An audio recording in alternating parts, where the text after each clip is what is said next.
Hey y'all, hey, it's another episode of Bonafide, her podcast featuring VCU Women's Basketball GA, Samantha Michel.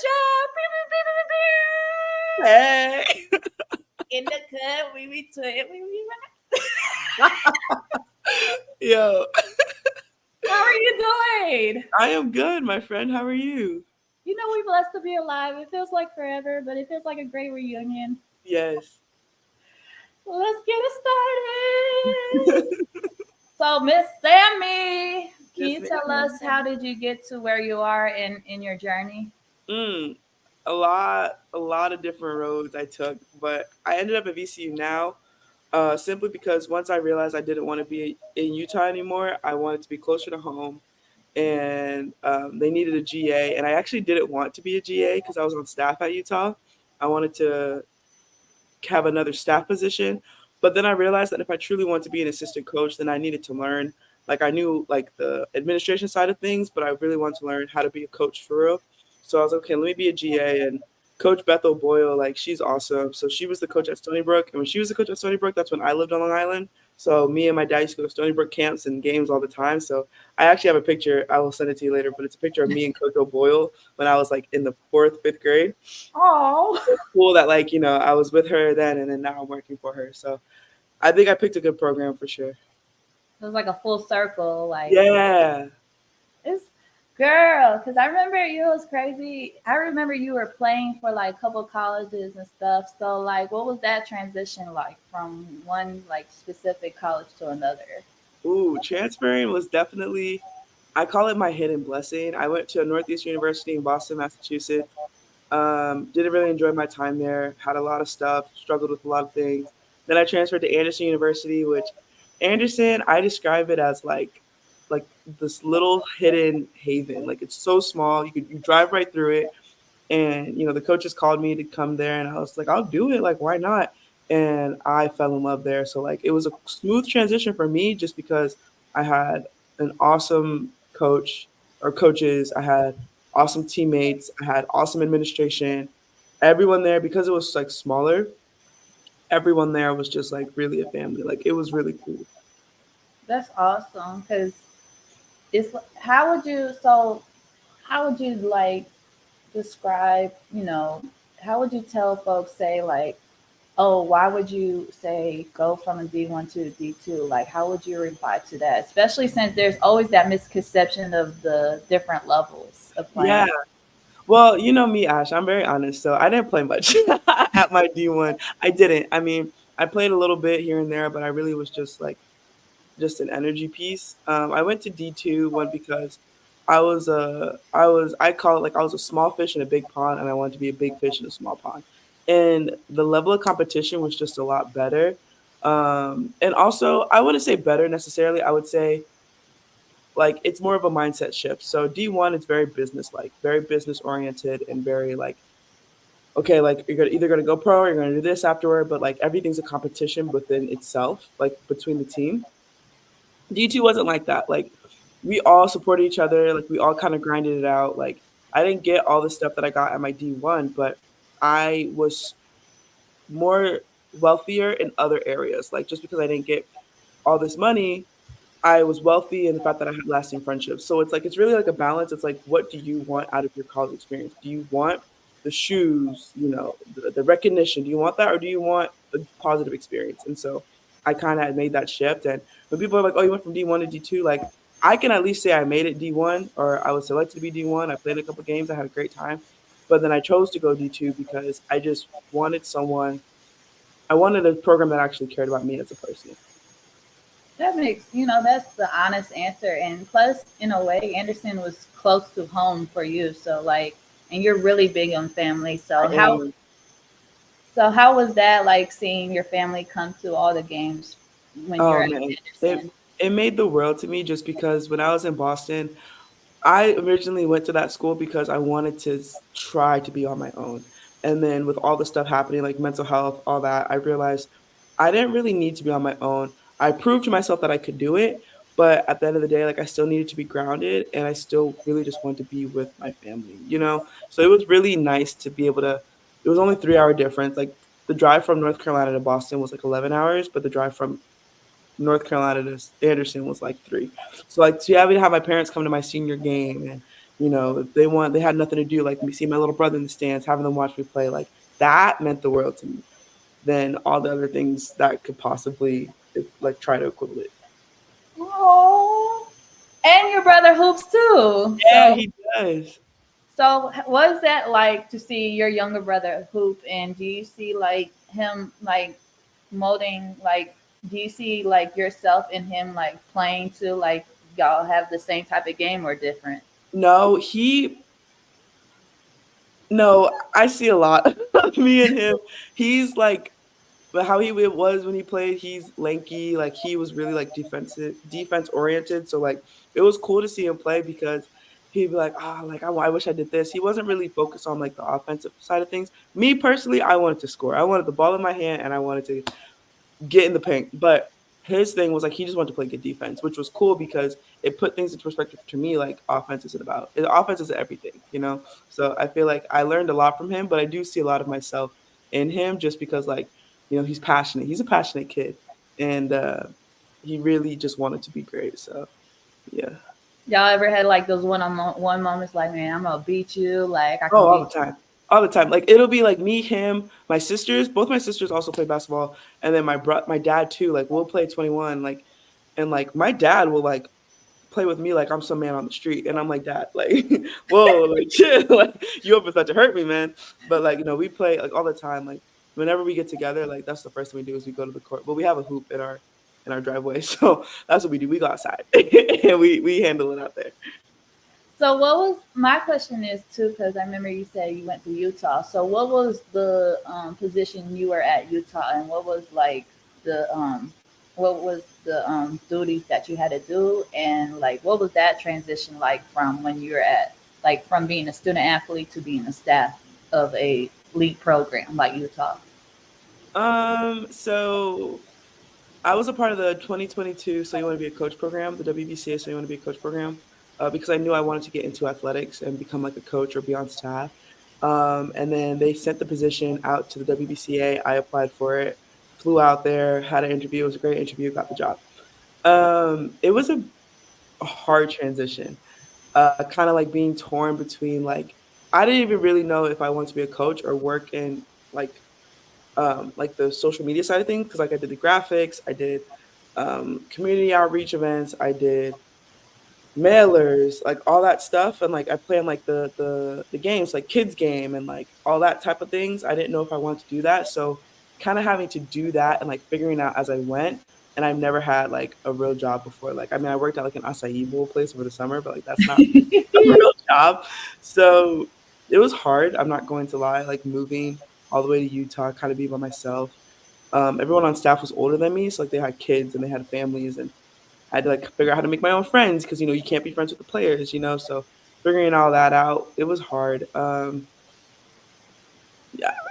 it was just hard, but I'm glad I went through it because I learned a lot about myself and I learned a lot about what I wanted to do and what I don't want to do, like who I want to be as a person and who I don't want to be, especially in the world of athletics. So I'm very thankful for the opportunity, but it was definitely not an easy one for sure. Yeah, because like, and you were part of the Utah team that was like super really good. Like y'all made it super far in the just A lot the of eyes are on you. A lot of eyes are on you, especially when you run their social media accounts. And I know that seems minuscule, but like we played Arizona and we lost the game. And I went to dinner with family friends after the game. I didn't have service. The Arizona fans were flooding the comments with like horrible, vulgar things, and I didn't see it. Oh man, when I tell you I got in so much trouble. But like it was like an accident, but because I'm on that stage, like that those accidents just can't happen. So like it was just a lot. It's a lot of pressure working in the Power Five level. But like I said, I'm glad I learned from it because I learned what I didn't want to do, and now I'm in a spot. I'm in the A10, so I like where I'm at, and I'm not doing graphics. I'm not doing social media anymore. So that's that stuff is stressful. So what would you say the competition is like in the Atlantic 10? It's good. It's really good. Very aggressive. And like I'm just speaking off of like so Mike Leffler, he was the assistant coach when I was at Northeastern. He's now the head coach at UMass for the women's program. We have Rhode Island. we have George Mason. It's good competition. And VCU itself, I think we're really good. Like the girls, they're awesome. Um, and they just like being around each other. Like they're fun. The staff is fun. They respond well to us. They're tough. They're very resilient. They have a lot of grit. So that's how I would describe the A10. Would be a perfect description of our players. We just beat um, ODU, who were 8-0, and now they're 8-1. So Woo! girl, I'm hyped. So we just beat ODU, which was good, and that was a game that we went in there and we beat them by 14. Like it wasn't like we didn't take our foot off the gas at all. So A10 is just tough. It's a good conference. And VCU is really good in their program too, because they really like just so. Yeah. So what's so? What would you say like with GA? Do you have to be in like a graduate program? And if Mhm. so, like what studies are you in that kind? Do you feel like kind of applies to the coaching? Yeah, so when I was at Anderson, I got my master's in 1 year. I got my master's in organizational leadership. I had 2 years left, but I wanted to challenge myself and see if I can get it done in 1 year, which I did. But this program is another master's program. It's the Center for Sport Leadership, and we have classes like the classes are foundation of coaching, sport business, leadership classes, like all of that stuff is translate directly to coaching. And we have people in my class who don't want to be a coach. They want to be a dobo. They want to work in ticket office. They want to do all this like fan engagement, all of this stuff. But all of it is it just helps me like know the insides and outs of athletics. So no, it's one of the best programs. I think it's like number 9 in the country for like grad school programs. Like it's awesome. You learn so much, and it's kind of it's funny because like I went from going to school being a student athlete, then to not going to school being on staff, then kind of going back to school. Like I have classes from 9 to like 11:40, and then I go to the gym, and like that's about that. So like it's kind of weird, but like it's cool. It's really cool. Dang, it feels like you're like back at school as a student, like again, but like I'm not playing, but I'm I'm part of not. the coaching staff. Yeah, it's kind of weird. It's very weird. I do miss playing, but it is weird. So, do you like what would you say is the difference or similarities of, as a student athlete and the coaching staff in when it comes to like leadership and like the atmosphere itself wise? I think for me, like as a player, I think I was always that energy giver. I was always the loudest one in the gym. I didn't care if no one else was cheering. I was gonna cheer. Like I had teammates at Anderson who'd be like, "Oh my god, like her voice hurts my ear." I did not care. I'm gonna cheer as loud as I can. And so, kind of using that, being able to use like what I used to do as a coach, like it helps me. And I think the girls respond well to it. Like every day I go up to them and I'm like, "Okay, vibe check. Like, how are you feeling? Do you need a hug? Do you want to talk about something? Do you want me to give you this?" You know what I'm saying? So, kind of being that as a player really helped me like a leader on the court as a player. And I wasn't ever like the one that was I'm not going to say the most things. I'm not going to tell you like, "Oh, you need to do this." I'm just going to lead by example. Like I'm going to make sure you're straight. I'm going to develop relationships with you one on one. And I think those are really key, especially to be a coach, because at the end of the day these players just want to know that they're cared about. At the end of the day, when I was at Northeastern, all I wanted to know was that I was cared about. So that's kind of like the philosophy that I have when I do the things that I do, is because if I was a player, I know everyone says like, "Oh, that's not realistic," but it is, because the girls are responding well to it. Like they come to me and they're like, "Hey, Samantha, like I'm just not feeling good. I'm having boy trouble." So I'm like, "Okay, well, like I don't know if I can say this, but leave that shit out the door. Like you're here now. Like I can give you a hug. We can talk about it later. We'll get some ice cream, but like leave it at the door." And like they respond well to it. I can say something like, "Hey, don't do that." They're like, "Okay." So because I've developed that relationship, because I'm genuine, like the way that I've showed them who I am from the jump, I have not changed, and I'm not gonna change. So they know what they're gonna get from me, and so I feel like that's how I transition my role from a player leader to like a coaching leader. Girl, you could cuss because this is I'm telling you, Okay, when it comes to this podcast, it is raw. That I may okay, have some okay. swears at I this didn't moment. want to say, it and you'd be like, "Samantha, stop." Girl, I'm like, yeah, it's all good. Like this, the floor is yours, as I always Okay. say. So my question is, how important? How can say someone provide that safe space for like student athletes that are very kind of? It's hard for them to be vulnerable or be able to express. Oh man, it's so important. I think people say, "Oh, people just want to be heard." I think people just want to be seen, especially in college athletics. Like people just want to know that they matter, especially at the Division 1 level where everything feels like a business. Like you might not get the playing time you want, you might not get the extra shots up with that coach, that one-on-one time you want, but to have someone like be like, "Hey, like, how are your siblings?" Like because like, oh, if you knew I had siblings, like stuff like that. Like I think people just want to be seen. I think people just want to be reminded that they do bring value no matter like what you do. I think Coach OB, and I commend her on this, like she does a great job of making the players know. Like we'll be in practice meetings and she'll tell the staff and like all of us like, hey, make sure this girl knows that her playing time minutes does not correlate with like how much confidence we have in her. Like we love her and like she means that. So I feel like that's really, really important for athletes to have a safe space. And I feel like here at VCU, the athletes do. She has meetings with them all the time, like once a week. The other coaching staff has meetings with them. Like we have a lot of stuff. We go to her house all the time. Um, there's just like that good, like it's just a safe space. And like to know that like for me, especially as a GA, like there's that line, right? Like, oh, if they tell me something, I'm gonna have to tell OB. But they know that. And they know that I'm gonna be like, you can talk to me and I'm here for you, but if it gets too far, I'm gonna have to like talk to the coach. But they're not gonna see it as, oh, she snitched on me. No, they're gonna see it as, OB actually does care. Like at the end of every practice, we have journals and we write in our journals like what you did in practice today, how could you be better, what frustrated you, what can you do, like stuff like that. And like I've never been on a program that does that. And like it seems monotonous and it seems silly, but I think it does help, honestly. That's good because it's just, I feel like when we were in colleges, I feel like it wasn't as normalized as it is now in this day and age. And I feel like, I mean, correct me if I'm wrong, like you're really big in mental health. Like No. how can, like, and then the NCAA is all about a business. Like, and you hear all these statistics that some of these student athletes that are going through it, it's like, why y'all not helping these people? Like y'all see money. Like Yeah. how can, you know, how can they be able, how can folks can actually be like really serious about like these student athletes mental health, because it's really, I think, like, and you know this, like the schedules that they have, like how can they actually take the time be able to provide the resources for them to actually be taken care of.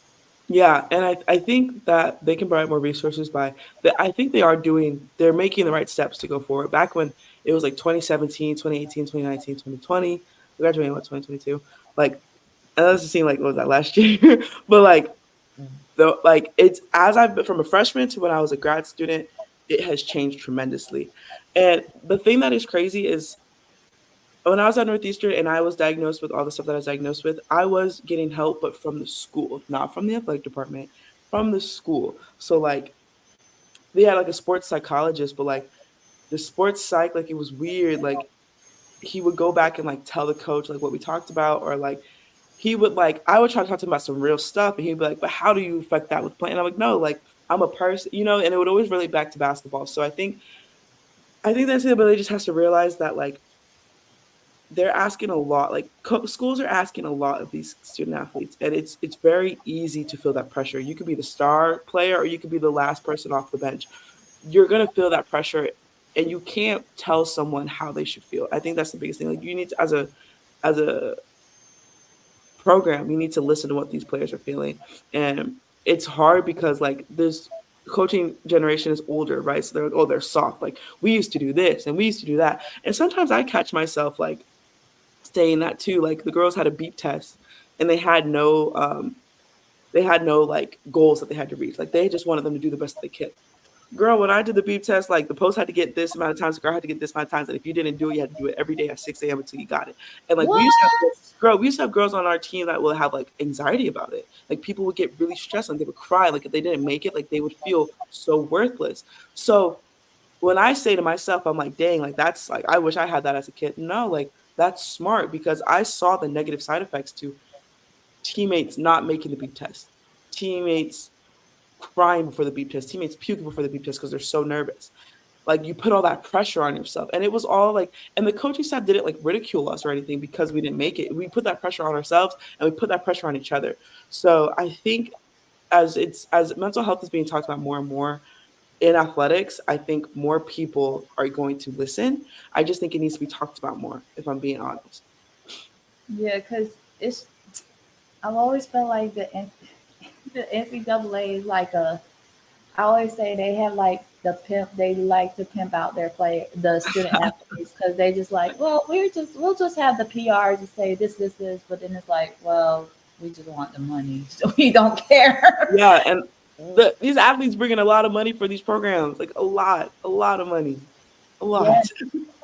So, and I remember the NIL was implemented during, your season. How was that? And like, how did it help you, with life and sports and the business aspect for you as well? Oh, girl, I loved it. Now, and because I was at a D2, I didn't. I actually got a lot more NIL deals than I think a lot more players have had the opportunity to. I think it was because of my social media. Like I already had when COVID happened, I started growing my social media following more and more.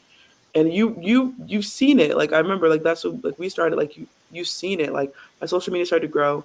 More brands reached out to me, and then they didn't care that I was at a D2. And it helped me financially because again I was at a D2, so I didn't get the amount of money that I got at my D1 level. So it was like good to have some form of income, but I couldn't have a job because I still had the schedule of a D1 athlete. Even though I was at a Division 2, there's a lot more rules for me to not get as many benefits. So NIL helped me a lot because it was just another form of income for me. And I wasn't like struggling. I mean, like Anderson has a lot of money, but it was just nice to have some type of income, you know. Yeah, because I remember I remember like everybody, if you had like a huge following, you had like the coldest water little bottle, special one. Stop. I was like, oh, she that girl. No, dude, I gave all of those, and so what they did was like $100 per video, and like you had to make like 7 videos. So I was chilling, like $100 per video. I got like my name monogrammed to them. I gave them all to my aunt. I was like, take them. She loves water bottles. I'm like, take them, girl. I don't have any of those. I think I had a hydro flask. I had a hydro flask deal. I had a Crocs deal. I had Powerade, all that stuff, and like, thank you. You know what I'm saying? Like, thank you. Thank you. Coming from a college student, thank you. Girl, you had Crocs too? Oh yeah, you Girl, did. remember I had Crocs on? Yeah. I was like, girl, kudos to you. I don't wear Crocs. I never worn Crocs in a day in my life before, but I heard they're comfortable. But I ain't Girl, never. I have a pair on right now. I promise you. A pink fuzzy pair on right now. And the Powerade, girl, the only time I'll drink a Powerade if it's the blue flavor. Everything else, like, You know what's crazy? I like the red flavor. I like fruit punch. really? I do. I'm a fruit punch girly, man. I love fruit punch. I think fruit punch is so good. That's why you make sure, like, so every time I get the Powerade, I gotta get the fruit punch. So, I do. I do. That's the only flavor I get. so what? My question is, were there certain brands that you like wanted to work with, and like, also, how do you feel like social media has made a huge impact in like everything from the sports world and the business? Hmm.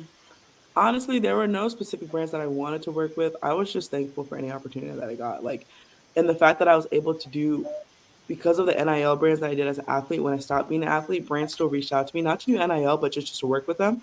So when I was at Utah, DKNY reached out to me. He's like, hey, you want to support this puffer? I said, hell yeah, I want to support this puffer. Like, Yes. girl, yeah. So like I got a puffer, and then like all these other like clothing brands reach out to me like I got more stuff, but I think social media has helped me specifically. Like when I was an athlete, it just helped me make more connections. You know, people posting like highlights of like if I had a game, like I think one time I had like 34 points, and then we had like the five of us during COVID, and you know that kind of got me like my name out there more. It's just a big networking. I use it for business as networking. Like as much as like my social media, I do post personal stuff on there, but as you know, I always say social media is fake. Like I use it strictly for networking. I let people see what I want them to see. Mm-hmm. I'm vocal about. I'm raw as much as I can be, without telling them my business. But you know, see what I want them to see, And I think people just respond to that, and that's why I use it as a networking tool, because I want people to like get to know me, but also having my walls up, and social media can be scary, but yeah, I think it's really beneficial, as like if you use it correctly, if you do it the right way. Do you think that social media also plays within the mental health aspect as well? Yeah, oh for sure, like, oh for sure. Um, you see something on social media and like you get that weird pit in your stomach and you're like, oh, are they talking about me? Was this about me? Like when people sub post and stuff, man, man, social media can be so toxic. That's why I use it how I use it. Like I let you see what I want you to see. I don't do no sub posting. I don't do none of that. Like that's just I use it for business. But if people want to use it for like the negative side of things, oh, it can hurt people's mental health a lot. People compare themselves. One of our players, I was talking to her, and she's from Canada, and she was like, "Yeah, social media, like I don't use it." And I was like, "Why don't you use it?" She was like, "Well, it makes me feel negative because like people compare like rankings." And she's like 19, she's a sophomore, and she was like, "Yeah, like people compare rankings, like you know." It's really hard. Like I'm comparing myself to this player because has a higher ranking than me. That was never a thing when I was that when I played. So I was like, I can only imagine the pressure you're going through. Like you're worried about stats and like all this other stuff because you if it gets posted on social media, like you see someone else doing well and you're like, oh, I want to have those numbers too. You know what I'm saying? I think social media can be very toxic in athletics specifically. Girl, I remember we had these talks too, which, ooh, like just, girl, what, I'm gonna tell y'all folks something. Let me tell you something. Sammy is that friend you need in your life because um when I was going through some things, girl, like Sammy's that person in your life that like she sees something that she don't like and she sees something that about somebody that she care about, she gonna make sure, even if it says, I'll be like, okay, what was it said? And she's like, I don't want to hurt your feelings, but y'all need a Sammy Michelle in y'all's life because I'm gonna tell you something. This girl bring this not girl, this woman brings that great energy. Yes, because you are a woman, ma'am. Hello. Hello. She brings this great energy that y'all need in your life and the positivity. So, like she said, you're gonna get what she get when she shows it to you. So I am. And one thing about it, I'm very authentic. Like I don't at this point because I used to be that person that cared. I used to care what people thought about me. I used to care about the things I should not have cared about. I don't care anymore. Like if you don't like me, that TikTok is like if you don't like me, that's fine. Like you don't have to like me. But for the people who are my people who have my back and they know everything that I do is genuine. Like people, I think because of social media too, people think that everything's a ploy.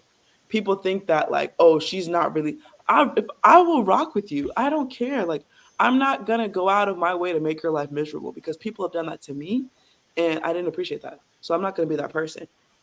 But if you rock with me, I got your back 100%, 100%. And it's not a ploy; it's genuine. And like like you'll see it. Just like just give it some time, man. Give it some time. Give it some time. girl, like in the and I know, like, girl, when I received that message, I was like, "Oh my gosh, she recognized my I'm doing the podcast again!" Like, I was I like, I saw it. Well, it's crazy. So like things have been so crazy, and I like saw it, and I was like, Bonafide, her podcast. I was like, what is this? And I was like, this is Ash's podcast. Because I saw like with everything, because I was planning on being on your previous show, and then mm-hmm. it kind of just like fell through, which is fine. And I didn't think anything else was gonna come from it. So that's why I was like, I need to be on this because I gotta support you, man. Like I gotta support the people who have supported me. Like all the artwork you made me, all the article you wrote me, which is by far still to this day, every article that's ever written about me, that is my favorite one. I'm Oh, so serious. I'm so serious. That is my favorite article because you interviewed me, you got a chance to like talk to me, you get to ask me good questions, you got to know my story. That is my favorite article to this day. It is. It is. well, here's the thing. I always, let you and everybody else know. Like, I always want to make sure it's precise because I'm always that Mhm. perfectionist, precise person. Like, You are a perfectionist. I'm listening, girl. My laptop out of date. and like just the precise perfection. Like if I want to do a story on somebody, I'm gonna make sure that it is right there, Hmm. and like always make sure they to have their input before posting it because some people are like, could you take this down? Like, yeah, okay. Yeah, There's so many, here's the thing, there's so many people that are in this business of journalism that they've done for years. And then, like, when they write something, it's like totally fabricated. And like, you just like really just girl. messed up that person's image. Like, if they told you like certain things that's in confidence, they told you this, and then you spill it out, like, there's a reason why these athletes that's in press conference don't trust you. Or Girl, I did this one article about my attempt, and they just added so much more detail than I appreciated. And I was like, "Can we take this down, please? Like, this is my this is my footprint. Like, this is my footprint on the internet. Like, take this down." I'm listening. I'm gonna go plug up my you laptop. guys, I told you this is a raw interview, so everything Girl, we get in that this is the raw everything. So, and it's just raw. yeah, that might be the word of the episode, raw. No, that is the word of the episode. Raw. I'm So so it's just embarrassed. like when, especially when I always ask my guests, like, there's a topic you want to talk about that you're Mhm. passionate about, girl, the floor is yours. Or if there's something that you don't want to talk about, cool. Because here's the thing that a lot of people don't understand, especially these women in sports or female athletes. There's not a lot being told of their story unless you're like big Power Five, or and it's like they need that safe space to explain their story. So it's like if I'm giving you that platform, when I give you that platform, I want you to be comfortable Yeah. because it's a lot of folks, like, so, and they have so many stories that need to be heard. So Mhm. I just, but yeah, girl, but Ash, you kill me, bro. it be like that, girl, Raw. raw. So my question is for you, like, what would you say is that? How would you respond to people that feel like, you know, that they cannot be more than an athlete? Because like, especially in 2020, you saw a lot. Honestly, you saw a lot of people's true colors in 2020, especially with all the stuff that was happening, like, For with sure. the boycotts, protests, and like student athletes participating in those, and then you have people like, why don't you just shut up and dribble? Like, how would you respond to those folks that feel like you only there as the gladiators, but not like as human? People who are like that, my biggest response to them is that they clearly don't know what it takes to be a student athlete. They clearly don't have what it takes because if that's how they feel, then they probably never played a sport past high school, which ain't nothing wrong with it. But they're just ignorant, and you can't do nothing about that. You cannot give people your energy. That's how I see it. Like I refuse to give someone else my energy. You got it. Like if you're so miserable and you got it. I'm gonna let you keep on being miserable, and I'm gonna keep on living in my little positive bubble. I'm not gonna let you try to break that because you're just ignorant, and I'm gonna let you have that until you decide to grow up. Yes, because I know for you being more than an athlete, like you spoke about it too, and a lot, because that and mental health comes together, and then Mhm. like just you know it's just there's. Do you feel like do you see yourself having, like, um with the degree you're at too? Do you feel like you see yourself kind of just utilizing both of those things, Mhm. like 5 years from now, and want to be able to provide that platform for future student athletes or staff? Oh, for sure. I think, and I talk about my attempt so like loosely because I've grown from it that I could talk about it. That was my chance that I always say like that was my second chance. Like I got a second chance and like what am I going to do with it? I could have been sad about it, let it go, but no, like that was my second chance. What am I going to do with it? I think that was the whole reason that God gave me a second chance was because there are so many people who felt the way that I felt or who feel the way that I feel. They just don't know how to communicate it. I never knew how to communicate it. I still don't know how to communicate it. I am the worst at communicating how I feel. I'll say that right now, but I get it. And I think for me, what I just wanted was for someone to get it and to not make me feel bad about it, which is why I think for 5 years from now, wherever I'm at in life, if I'm a coach, if I'm a mom, if I'm working at the Bojangles, I do not care. I think that's the reason why I got like my second chance was because there's going to be someone that's going to cross my path that just needs to be seen, that just needs to be heard. A student athlete that just feels like no one understands me. I want to be that person that's like, no, I do get it. Trust me. Like, I've seen some shit. I've been through some shit. I'm still probably going through some shit. Like, I get it. Like, I'm not gonna lie. I like in 5 years from now, I'm gonna be 30. Like, who knows where my life is gonna be from now? Girl, yes, I turned 25 in January. Let's not talk about it. I turned 25 in Girl, January. you look younger. I'm 31, and I know folks be like, "You 31?" Girl, you do Like, not look 31.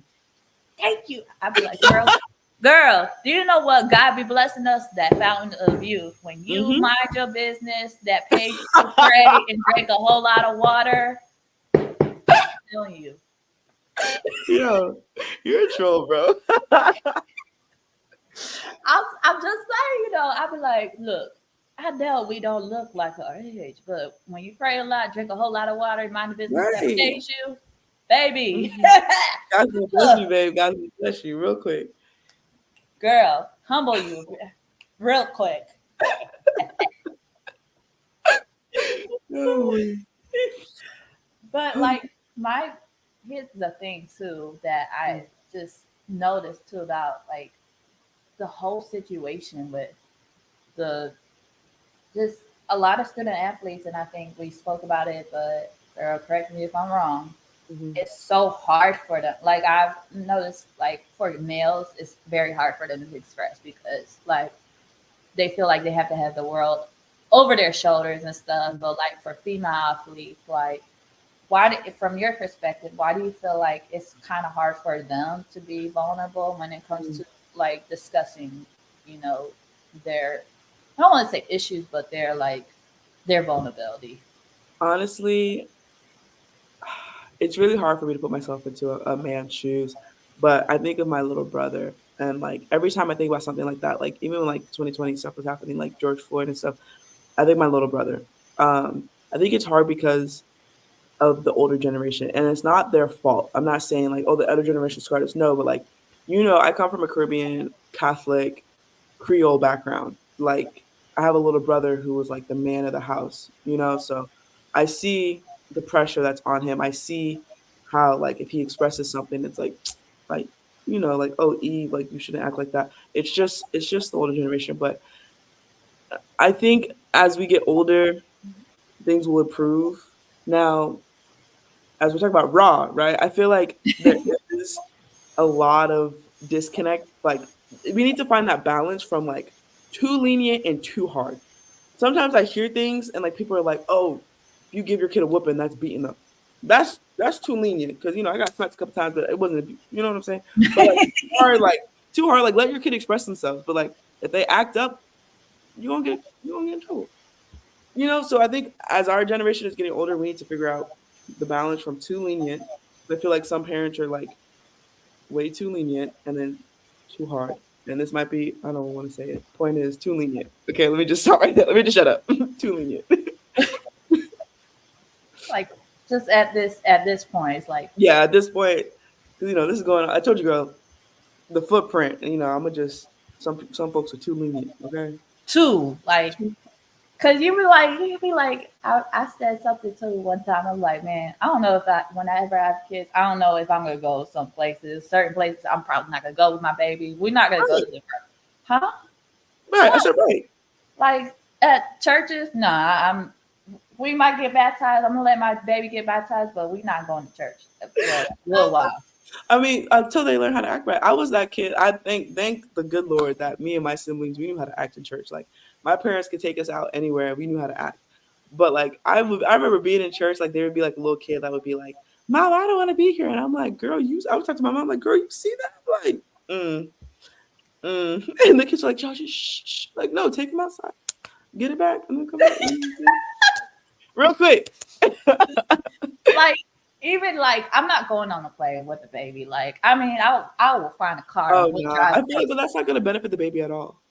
Like I'll just say like, look, I'll get them to go to sleep. I'll just drive, ride and stuff. Like, but the plane. We'll get to a certain age, then we'll like, I'm not, Yes. because I don't want to be looked at as a bad parent. They cry, I'm like, I'm sorry. This is Bruh. And that's the thing. Other people need to mind their business. Like people will be like, "Oh, you're a bad parent because your kid's crying." Babies are gonna cry. Like, you know what I'm saying? You know what I'm saying? But I yeah, agree, man. I'm that's not the taking my hard son. way to Right. learn that the hard way. Like, but my question is, in like, what was that like being part of March Madness when you were at Utah, and what was it like to see the impact from that, just the whole March Madness of 2023 when that was happening? It was cool. I'm not gonna lie. I was like, so as you know, I went to Anderson. I was in Utah, and I haven't seen my friends like that all that year. I missed everyone. So I was like, fingers crossed, fingers crossed. You know, we go to Greenville. That's all I wanted was to just go to Greenville. I wanted to go to Greenville so bad. I wanted to play LSU. I wanted to go to Greenville. We played LSU. We went to Greenville. Dude, that was the coolest experience I've ever been a part of. And it was like a home. My mom called it a homecoming, and like my friends came, my team came. I wasn't even playing. I was like sitting behind. I was sitting in the little, little social media, little analytics box. But girl, but no, it was cool. It was. I've never experienced anything like that. But it was really cool to see like the girls be a part of it and like to see like them get excited, and, like the interviews and the social media posts, and it was really cool. That's awesome. And then, the fact that y'all played against the eventual national champion team. Right. So that was like, well, that's an experience. So Girl, experience. Like get his Kimoki, she had the wing or the feathers on that game, and oh man, it was just like, mind you, I'm taking photos of the girls, and I'm over here like, oh my god, it's Kimoki. Hey Kimoki. It was cool. It was and like, hey, at least we can say that we lost to. We didn't lose by that much either. We lost to the defending champs. So but I mean, the also is like the just it's the flamboyant outfits that she be wearing too. I'm just like, bro, she do too much. She do too much. You saw she get ejected. I was like, girl, you do too much. oh I get it, yeah, like you're passionate, but like, she got a. I was like, you know what? But it's just like, and I remember watching that game. Like everybody's like, There's actually six players against five. Like she on the floor like this whole time. She should be like. She should have gotten a she was text. on the floor for real, for real. Like she had no reason to be on the floor that whole time. Girl, that's like John Calipari be on the floor there for Kentucky. Like Yeah. there's like this invisible box that people be like these coaches like we know we there, but Right. like the personal space. Come on now, like I know. It's funny. they y'all gotta let these players play. Right. Right.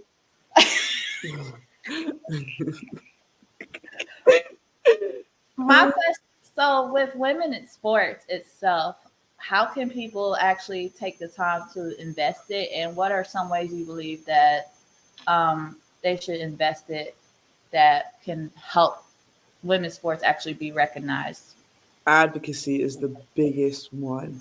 I think people just like shit on women's basketball because they think that it's the norm. They think that like no one else is going to support it. I think advocacy is the biggest one to support it, and also like give credit where credit's due. You know, I get it. Like everyone wants to see like men's basketball. Men's basketball is fun to watch too. I love watching men's basketball, but women's basketball is also fun. It's equally as fun, and it's a different type of fun. You can't go to a women's basketball game expecting all the girls to be able to dunk. No, but you can learn to appreciate women's basketball because all the girls are mentally locked in. They are very fundamental. I think the biggest difference between women's and men's basketball is like the fundamental piece of it. Girls don't have like all that, like the dunking, like all that. No, but like they grind and like I mean, girls could dunk now. Honestly, like there are girls like we see on basketball all the time. People are dunking, but like I think women's basketball just needs bigger advocacy and just bigger support all around. So true. And one last question for you, because I know we gotta go. Girl, I got Miss a final Amy, at 7. I got a final exam. I'm still I in just school. I just say that. I was like, oh I'm still shoot. in school. One last question. What makes Miss Sammy Michelle bona fide and authentic, and as well as her story? I think what makes me so bona fide and authentic in my story is my heart. Not gonna lie, not trying to get corny, but I think I've been through a lot of shit, and I never let it. I mean, I did let it break me down one time, but after I let it break me down, I realized that that's not going to be my like identity. I have on my laptop right here. It's Jeremiah 29:11, and it says, "For I know the plans I have for you, declares the Lord, plans to prosper you and not harm you, plans to give you hope in the future." And that's what I just remember. Like he, all the stuff that I've gone through has been a part of His plan, and it's not to harm me. It's honestly just made me stronger. It's made me the person I am here today. So I think that's what makes me me is the heart that I have in my chest, and the faith that I have around me, and the people. I have good people. I have you. I have my family. I have my friends. I have good people around me. So I'm very fortunate with I'm very blessed with the life that I've been given. Yes, girl, bless it. Yeah. So y'all be sure to tune in to the live replay of Bonafide Her podcast featuring Samantha Michelle. Be sure to follow Sammy at Sammy Michelle, SammyMichel. Period. So period.